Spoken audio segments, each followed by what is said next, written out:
ಪಾರ್ವತಿ ರಮಣಿ ನೋಡಿದ್ರ ನಮ್ಮ ದೃಶ್ಯ ಪರಮ ಭವಿಷ್ಯವಾದಂತ ಕೈಲಾಸಗಿರಿ ನಮ್ಮ ನಿತ್ಯ ರೂಢಿ ಯಾವುದು ಮುಂಜಾನೆದ್ದು ತಾಂಡವ ದೃಶ್ಯ ದೃಶ್ಯ ಅಲ್ವಾ ಪ್ರಜೆಗಳಿಗೂ ಭಕ್ತರಿಗೂ ನೆರೆದವರಿಗೂ ಸಂತೋಷವನ್ನು ಅಂತ ಈ ರೀತಿ ತಂಡವ ಹಿಂದೆ ಆದದ್ದು ಇಲ್ಲ, ಮುಂದೆ ಆಗುವುದು. ಈಗ ವಿಶೇಷವಾಗಿ ಇವತ್ತು ವಿಶೇಷವೇ. ಇವತ್ತು ಏನೋ ನನ್ನ ಮನಸ್ಸಿಗೆ ಉಲ್ಲಾಸ ಮೂಡಿ ಬಂತು. ಆ ನೃತ್ಯದಲ್ಲೇ ನಾನು ಕಂಡೆ. ಹೌದು, ಯಾಕಂದ್ರೆ ಸಂತೋಷ. ಯಾವುದೇ ಕಾರ್ಯವಿಲ್ಲದೆ ಕಾರಣವಿಲ್ಲದೆ ಯಾವ ನೃತ್ಯಕ್ಕೂ ಪ್ರಚೋದನೆ ಇರುವುದಿಲ್ಲ. ಅದಕ್ಕೆ ಪ್ರೋತ್ಸಾಹ ಬೇಕು, ಉತ್ಸಾಹ ಬೇಕು. ಇವತ್ತು ನನ್ನ ಮನಸ್ಸಿಗೆ ಯಾವುದೋ ರೀತಿಯಾದ ಉತ್ಸಾಹ ಮೂಡಿ ಬಂತು. ಕಾರಣ ಬೇಕಲ್ಲ, ಏನು ನನಗೆ ಗೊತ್ತಿರುವುದಿಲ್ಲ. ನೋಡು, ಬೆವರು ಸುರಿಯುತ್ತಾ ಇದೆ. ನನ್ನ ನೃತ್ಯ ಪ್ರಭಾವದಿಂದ ಬೆವರು ಸುರಿಯುತ್ತಾ ಇದೆ. ನಿಮಗೆ ಸಂತೋಷ ತಾನೇ? ಸ್ವಾಮಿ, ನಾನೊಂದು ಮಾತನಾಡಬೇಕು. ಯಾವುದು? ನೃತ್ಯದ ಯಾವುದು? ವಿಲಾಸ ವೈಭವ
ಎಷ್ಟು ವಂದನೆ, ಎಷ್ಟು ನಮಸ್ಕಾರ. ಸ್ವಾಮಿ, ನೀನು ನನ್ನವರಲ್ವಾ? ನೀ ಮಾಡಿದವರಿಗೆ ವಂದಿಸಿದಷ್ಟು ಕಡಿಮೆ ಎನ್ನುವ ಹಾಗೆ ನನಗೆ ಭಾಸವಾಗಿದೆ. ದಯಾಧಿಕಾರಿ ಅಲ್ವಾ?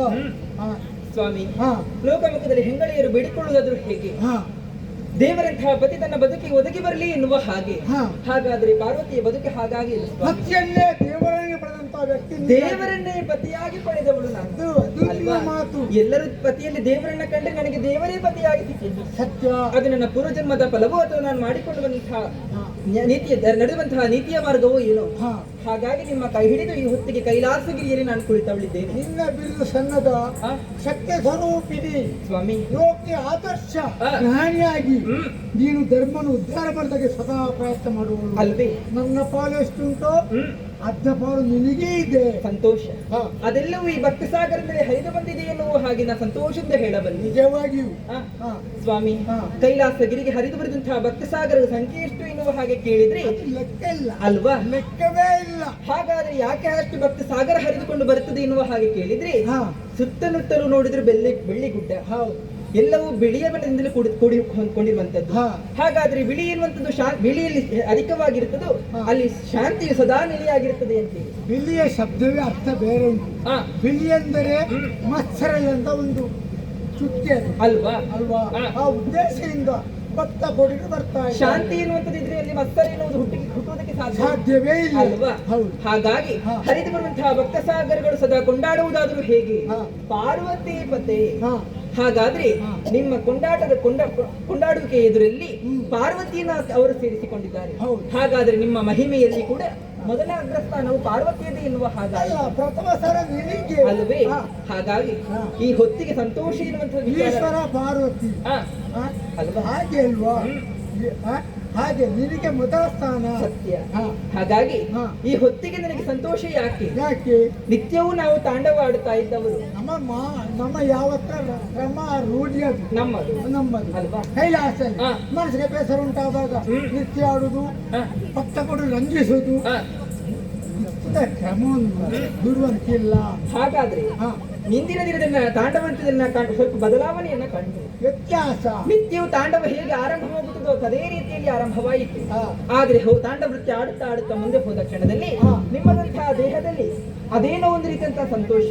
ನೋಡು ಹಾ. ನೋಡು, ಸಂತೋಷ ಮಾತ್ರ ಅಲ್ಲ, ಹಾ. ಬೆವರು ಸುರಿಯುತ್ತಾ ಇದೆ. ನಾನು ಆಡುವಂತಹ ವಿಚಾರ ಮೂಲವಾಗಿ ಎಲ್ಲಿಗೆ ಬರಬೇಕಿತ್ತು ಸ್ವಾಮಿ. ಹಾ. ಪಂಚಭೂತಗಳು ನಿಮ್ಮದಂತಹ ದೇಹಕ್ಕೆ ಯಾವುದೇ ರೀತಿಯಂತಹ ಅಡಚಣೆಯನ್ನು ಉಂಟು ಮಾಡುವುದಕ್ಕೆ ಸಾಧ್ಯವಿಲ್ಲ. ಇಲ್ಲ. ಹಾಗಾದ್ರೆ ಹಾ. ಈ ಹೊತ್ತಿಗಾಗುವಾಗಲೇ ಶಿವದೇವರ ದೇಹದಲ್ಲಿ ಏನೋ ಬದಲಾವಣೆ ಆಗುತ್ತಾ ಉಂಟು. ಯಾವ ರೀತಿ ಎನ್ನುವ ಹಾಗೆ ನಾನು ನೋಡಿದ್ರೆ ಬೆವರಿನೋಪಾದಿ ನಿಮ್ಮ ಶರೀರದಿಂದಲೇ ಬೆವರೇ ಇಳಿಯುತ್ತಾ ಉಂಟು. ಕಲ್ಪನೆ ನೀನು ಮಾತು ಮಾಡಿಕೊಂಡಂತ ಅದ ಬೆವರನ್ನು ನೋಡಿದ್ಯ ಸರಿಯಾಗಿ. ನೋಡಿ ಸ್ವಾಮಿ, ಮೈಯಲ್ಲಿ ಇಳಿಯುತ್ತಾ ಉಂಟಲ್ಲ. ನನಗೆ ಗೊತ್ತಾಗಲಿಲ್ಲ. ಹಾ, ಹಾ. ನೀನು ಕಣ್ಣಾರೆ ನೋಡಿದ್ದಿ. ಎದುರಿನವರಿಗೆ ಉಲ್ಲಾಸದಿಂದ ಬಂದಂತ ಬೆವರು. ಹಾಗಾದ್ರೆ ಹಾ. ನಮ್ಮಲ್ಲಿರುವಂತಹ ಶೂನ್ಯವನ್ನ ಲೋಕವನ್ನು ಗುರುತಿಸುವುದು ನಾವಲ್ಲ, ಅಲ್ಲ. ಎದುರಿನಲ್ಲಿದ್ದವರು ಹೇಳಿದ್ರೆ ನಮಗೆ ಗೊತ್ತಾಗ್ತದೆ ಅಲ್ವಾ? ಅದೇ ರೀತಿಯಾಗಿ ನಾ ಇಂದು ಹೊತ್ತಿಗೆ ನಿಮ್ಮಲ್ಲಿ ಗುರುತಿಸಿಕೊಂಡದ್ದು ಬೆವರಿನೋಪಾದಿಯಲ್ಲಿ ಈ ರೀತಿ ನೀರು ಸುರಿಯಬೇಕು ಅಂತಾದ್ರೆ ವಿಚಾರ ಏನಿರಬಹುದು ಎನ್ನುವ ಹಾಗೆ. ಹಾಗಾಗಿ ಈ ರೀತಿಯಾಗಿ ಬೆವರ್ತಾ ಉಂಟಲ್ಲ ಸ್ವಾಮಿ, ಕಾರಣ ಏನಿರ್ಬೋದು? ಕಾರಣ ಮೈ ಮರೆತು ಹರನಾಟ್ಯಗೈಯಲು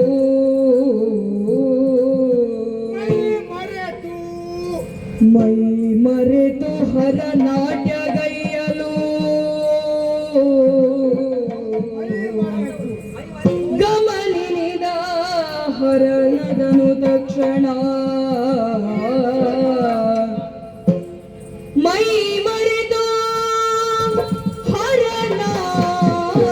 ಹರನಾಟ್ಯಗೈಯಲು ಗಮನಿಸಿದ ಹರನದನು ತಕ್ಷಣ ಭೂಮಿಗೆ ಸೇಯಲಾದ ಹದನಗೆ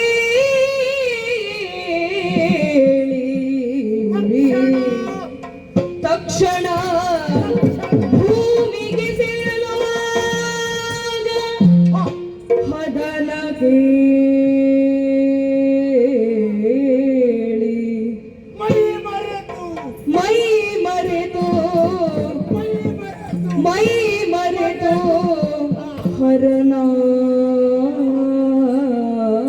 ಹರನಾಟ್ಯಗೈಯಲು ತಕ್ಷಣ ತಕ್ಷಣ ಭೂಮಿಗೆ ಸೇಯಲಾಗ ಹದನ ಕೇಳಿ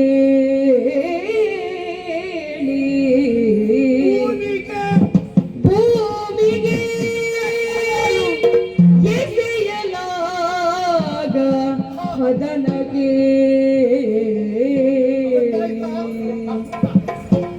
ಮೈ ಮರೆತು ಹರನಾಟ್ಯಗೈಯಲು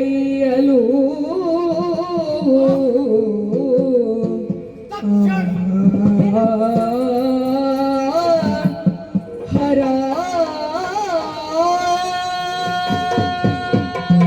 ರಮಣಿ ಶಕ್ತಿ ಸ್ವರೂಪಿಣಿ ಪಾರ್ವತಿ ನನ್ನ ಬಗ್ಗೆ ನಿನಗೆ ಸಂಶಯ. ಆದ್ರೆ ನೀವು ಇಷ್ಟು ಗಡಿಬಿಡಿ ಆಗುವುದು ಮೈ ಮರೆತು, ಮೈ ಮರೆತಂದರೆ ನನಗೆ ನನ್ನದೇ ಪ್ರಶ್ನೆ ಇಲ್ಲ. ತಕ್ಷಣ ನಿನ್ನ ಎಚ್ಚರಿಕೆ ಮಾತಿಂದ ಎಚ್ಚರಿಯಾದೆ. ಬೆವರು ಸುರಿತಾ ಉಂಟು. ಉಜ್ಜುತ್ತೇನೆ. ಅದು ಗುಳಿಗೆ ಒಂದು ನನ್ನ ಕೈಗೆ ಸಿಕ್ಕಿತ್ತು. ಇದು ನಮ್ಮ ಕೈಲಿ ಇರುವುದಲ್ಲ. ಅದನ್ನು ಬಿಸಾಡ್ತೇನೆ ಭೂಲೋಕಕ್ಕೆ. ಗುಳಿಗೆ ಏನುಂಟು ಅದು ಸಾಮಾನ್ಯ ಮನುಷ್ಯನ ಗುಳಿಗೆ ಆಗುವುದಿಲ್ಲ. ಅಲ್ಲ, ಮಲಿನವ ಮತ್ತು ಗೊತ್ತಿಲ್ಲ. ಬೆವರು ತಿಕ್ಕಿದಾಗ ತಕ್ಷಣ ಎಚ್ಚರವಾದ ಗುಳಿಗೆ ಅಂದ್ರೆ ದೇವರ ರಾಶಿಯ ಮಣ್ಣಿನ ಮುದ್ದೆಯ ಶಿವದೇವರ ಮೈಯ ಕಲ್ಮಶ ಆಗಿದೆ. ಯಾಕಂದ್ರೆ ನೀನು ಹೇಳ್ತಿಲ್ವಾ, ಮೈ ಮರೆತು ಇಷ್ಟರ ಬಗ್ಗೆ ಇಂಥ ಪ್ರಕರಣ ನಡೆದಿಲ್ಲ. ಇಲ್ಲವ ನಡೆದಿದೆ, ಅದಕ್ಕೂ ಇದಕ್ಕೆ ಸಂಬಂಧ ಇಲ್ಲ. ನಡೆದಿದ್ದು ಗೊತ್ತಿಲ್ಲ, ಮುಂದೆ ನಡೀಲಿಕ್ಕೆ ಸಾಧ್ಯ. ಅದಕ್ಕಾಗಿ ಇದು ನನ್ನಲ್ಲಿ ಉಜ್ಜಿದಾಗ ಒಂದು ಗುಳಿಗೆ ಸಿಕ್ಕಿತ್ತು. ಸಣ್ಣ ಗಾತ್ರ ಮುದ್ದೆ. ಇದು ಮಲಿನವಾದಂತಹ ಮುದ್ದೆ. ಅದನ್ನು ನಮ್ಮ ವಶಲಿ ಇಟ್ಟುಕೊಂಡು ಸರಿಯಲ್ಲ. ಇಟ್ಟುಕೊಂಡು ನಾವೇನು ಮಾಡಿ ಅದಕ್ಕಾಗಿ ಭೂಲೋಕಕ್ಕೆ ಬೀಸಾಡ್ತೇನೆ.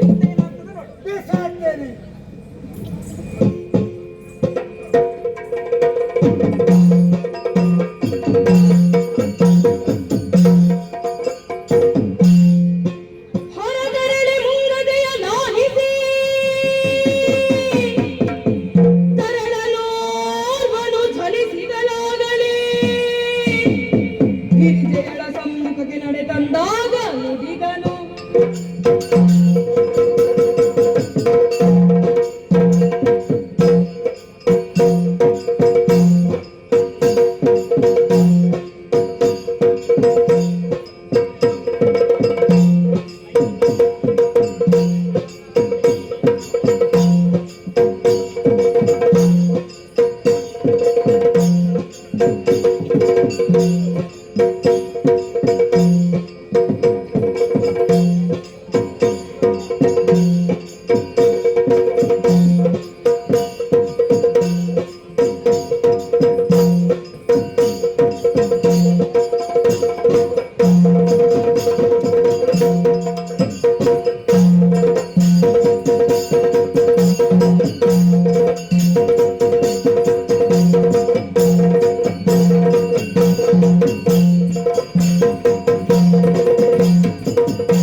Yan dayo,